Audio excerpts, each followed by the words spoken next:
आइए अच्छी तरह से हम अपने को समझें कि जो चीज़ हम कहते हैं कि ये गलत है, ये पाप है, जानवर लोग उसे रोज करते हैं, लेकिन उनको क्या पाप लगता है? बड़ी मछली छोटी मछली को खा गई, सांप मेढक को खा गया, सांप अपने बच्चे को खा गया। ऐसे अनेक तरह की चीज़ें जिसे हम पाप कहते हैं, सिन कहते हैं, ये जानवर लोग किया करते हैं। लेकिन ये बता दें आपसे, उन्हें पाप नहीं लगता है। तो हमें क्यों पाप लगता है और इस पाप के बंधन से मुक्ति कैसे पाए? हम मनुष्य को रिसर्च करने की छूट है कि हम अनुसंधान करें, और इस अनुसंधान करने के चक्कर में हम द्वंद्व में फंस जाते हैं कि लाभ ये हानि। आप गहराई में सोचिए कि हमने एक बिजनेस किया, हमें बड़ा लाभ हुआ। लाभ कैसे होगा? जब 10 रुपये की चीज़ को हमने 100 में बेच लिया और खूब बिक गई। 10 रुपये की चीज़ को 1000 में बेचा और खूब बिका पूरी दुनिया में, तो हमें लाभ मिला? ये लाभ नहीं है, ये चीटिंग है। और हमें घाटा हुआ किसी चीज़ में, वो घाटा नहीं है, मिसमैनेजमेंट है, अव्यवस्थित कार्यक्रम है। तो हम मानो पाप पुण्य, लाभ हानि, सुख दुख, अच्छा बुरा, इस द्वंद्व के जाल में फंस जाते हैं। इसलिए जब हम गलती करते हैं तो हमें पाप लगता है। जानवर वही गलती करे, पाप नहीं लगता, क्योंकि उन्हें रिसर्च करने की स्वतंत्रता नहीं है। तो पाप लगने की इस झंझट से, इस महामारी से कैसे बचें हम? तो इससे अच्छा था कि हम जानवर रहे होते, कि पाप पुण्य का चक्कर होता ही नहीं, और जानवर बहुत जल्दी अपने उस योनि से मुक्त भी होते हैं। आज कोई कुत्ता है तो अगले जन्म में कुत्ता होगा ऐसा नहीं, अगले जन्म में मानव हो सकता है। लेकिन मानव अगले जन्म में मानव ही होगा, और ऐसे अनेक जन्मों तक मानव रहेगा। देवता बनने में बड़ी कठिनाई है।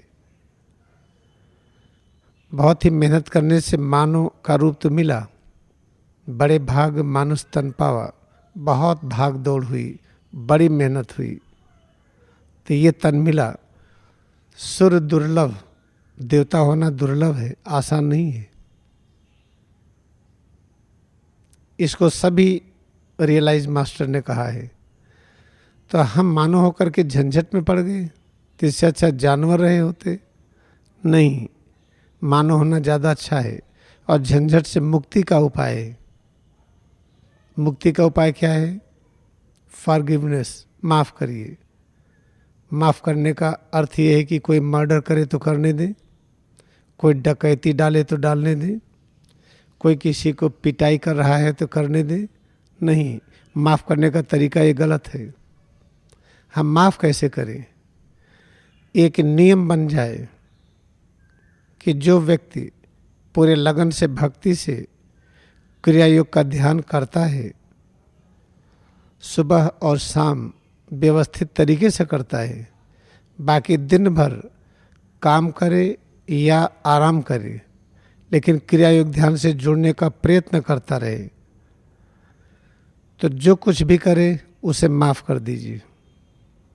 क्योंकि बहुत दिन तक वो कोई गलती नहीं करेगा, बहुत ही जल्दी वो मानव से महामानव में बदलेगा।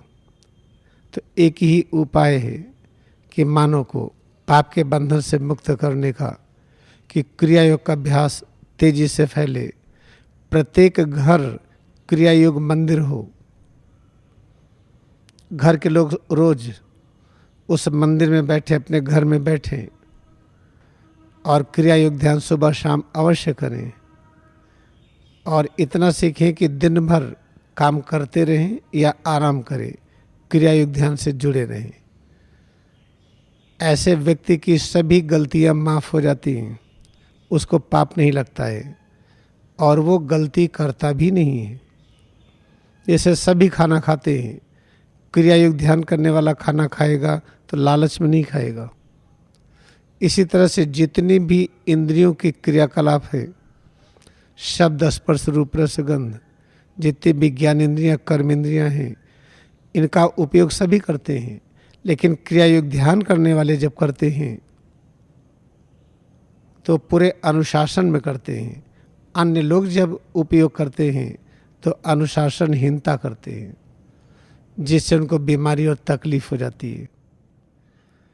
तो एक ये सुनिश्चित कर लीजिए, क्रिया योग ध्यान छूटे ना, सुबह शाम इसको अवश्य करिए और सबसे अधिक महत्व दीजिए।